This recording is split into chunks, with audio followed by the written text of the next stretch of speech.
People are wasting years. They're wasting time off their precious, fragile lives.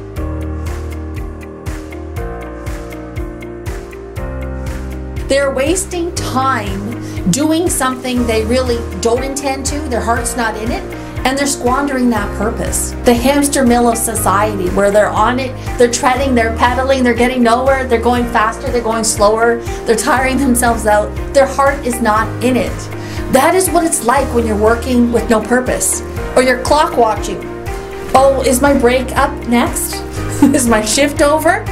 You're also waking up and hitting the snooze button because you don't have purpose. There's people who are so lost and so confused and so disoriented about what their purpose is that literally these people are no more closer to their purpose now than they were at birth, which means they're just going about this life lost.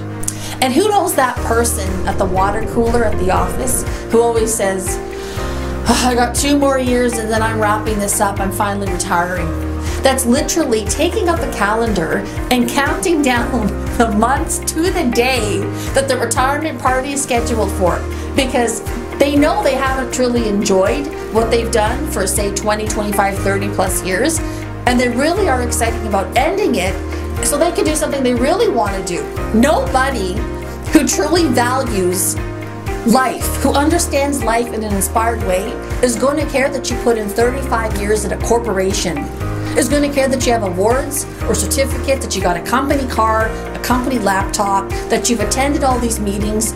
Nobody really cares. You're not going to take that with you. You're going to end that life. That life has ended.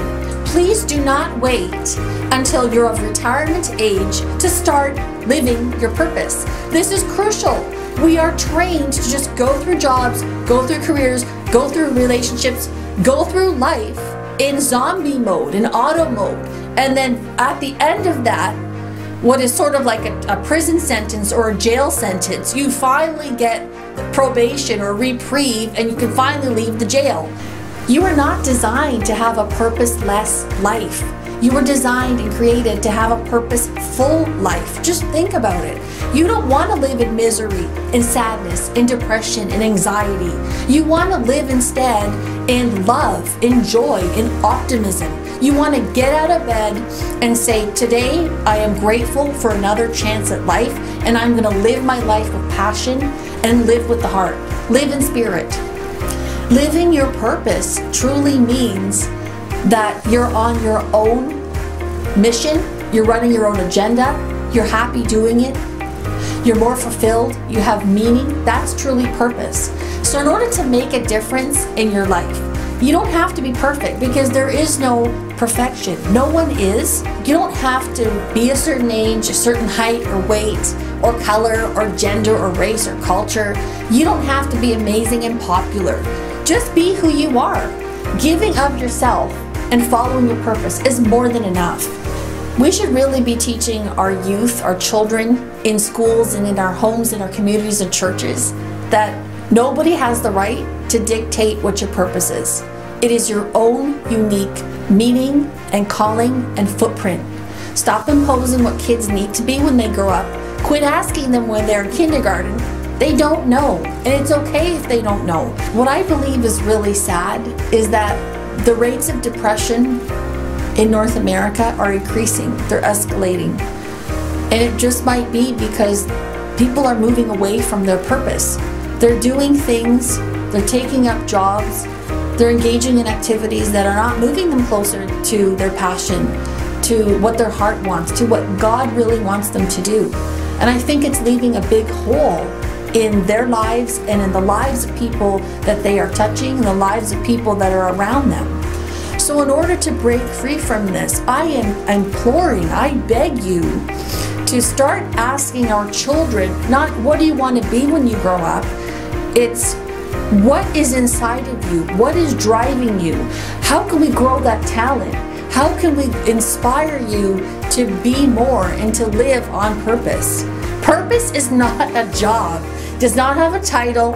It is something that is larger than that whole corporation. It is larger than the world. You cannot give someone a purpose. It comes from upstairs. It comes from God.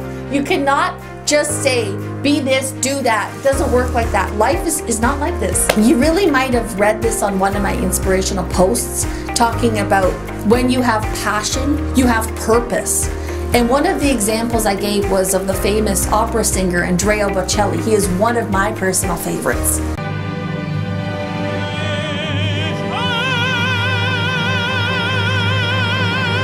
Just imagine when he was a child and he had an accident, happened in a moment just like that, and he was blinded at 12 years old.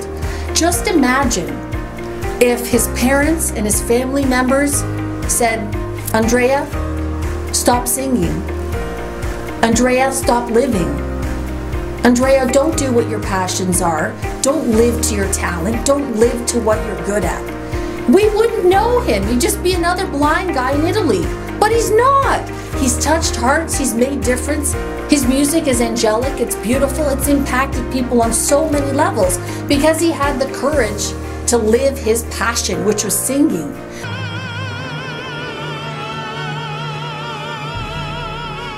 And that's what I'm asking you to do. I'm imploring you to think about living your purpose. Look at an all-star athlete. Look at someone who has the potential to perform at an Olympics level, but instead passes that up because he'd rather stay at home in the comfort of his surroundings with his friends, with his parents, with his girlfriend. That's a waste of purpose. That's a waste of the gift that he was given. Consider if you are really doing the same. Are you squandering? Are you wasting a God-given purpose that you know is there, but you're trying not to listen to it because it's not the status quo?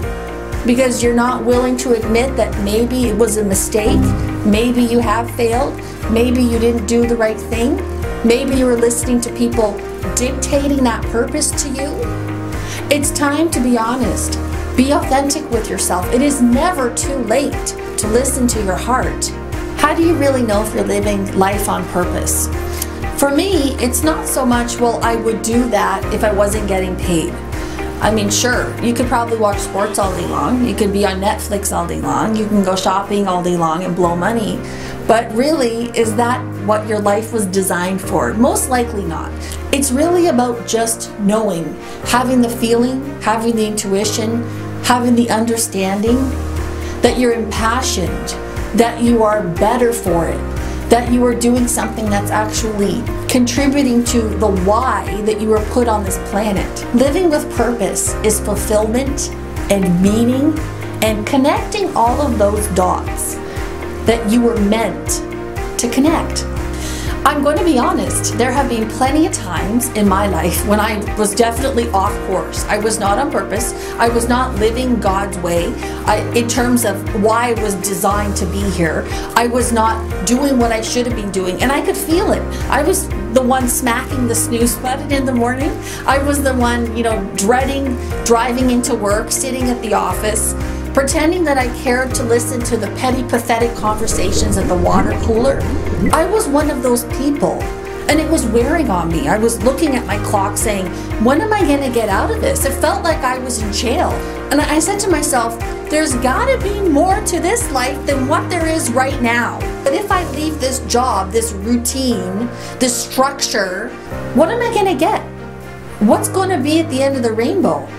So clearly I went from being fearful to showing courage. So I went from the uninspired state to being inspired, which is what I'm talking about now. When you're working on purpose, you're not counting the hours. You're not waiting for the break. You're not waiting till the end of the day. You're not punching clock because it's what you want to do with your life. I am in no way telling you to quit your job, put yourself in any kind of financial danger or jeopardy. I'm saying that when you truly discover your purpose, you couldn't stay not 1 minute at that job anymore. You just know. It's kind of like a dead relationship. It's the difference between falling in love, which is finding your purpose, and then finally realizing that you have to end a toxic relationship, which is quitting that job. Start slow. It could be through volunteering in what you're really good at or love to do. It could be in contributing or giving, or learning a side project on your off time, taking time when you're not at that job that you don't like to integrate learning more about your passion, and your interests and your talents and your gifts. Everyone's purpose can be monetized. Don't think like you're going to run out of money. It doesn't happen that way. What you have to embrace is a mentality of capability. You're capable, you're knowledgeable, you have the skill set. Make the leap, have faith, and be courageous. How can I give back? How can I contribute all my talents and gifts? How can I show God, show my Creator that I am making use of what He has given me? That's truly what is going to be valuable. That is what you are going to be remembered for. So just imagine someone who is at your funeral talking about your life. How will you be remembered?